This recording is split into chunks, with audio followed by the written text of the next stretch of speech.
Kia ora! Welcome to the third lesson on how many. In this lesson, we will learn how to extend the phrase, how many are there?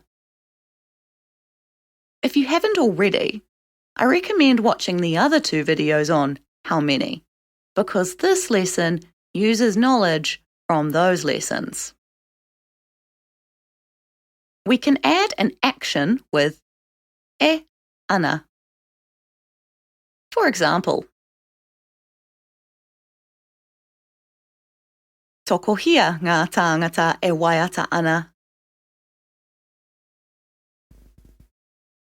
How many people are singing? Toko whā ngā tāngata e waiata ana. 4 people are singing.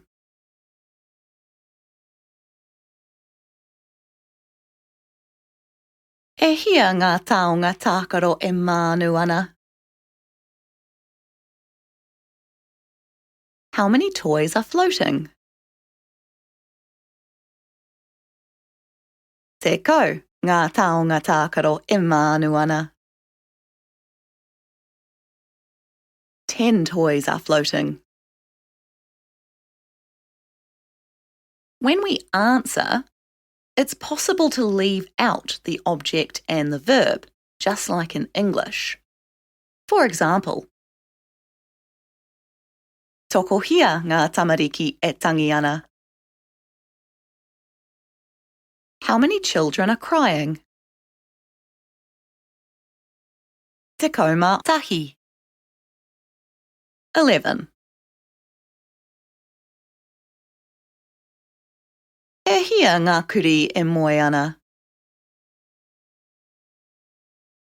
How many dogs are sleeping?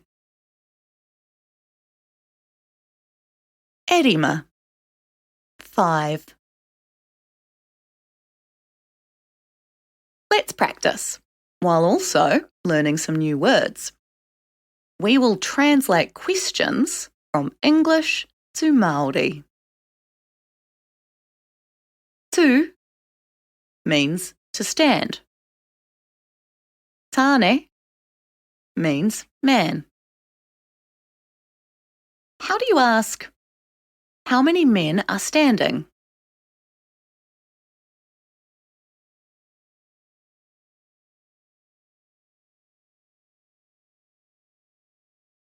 Tokohia ngā tāne e tū ana.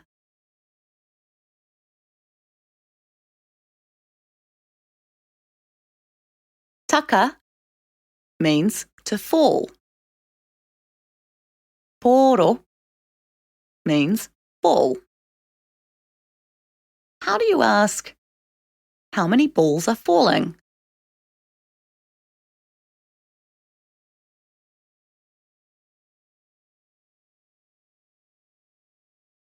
E hia ngā poro e taka ana.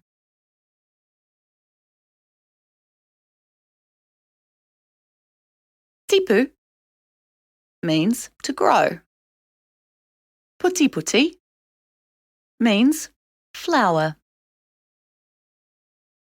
How do you ask, how many flowers are growing?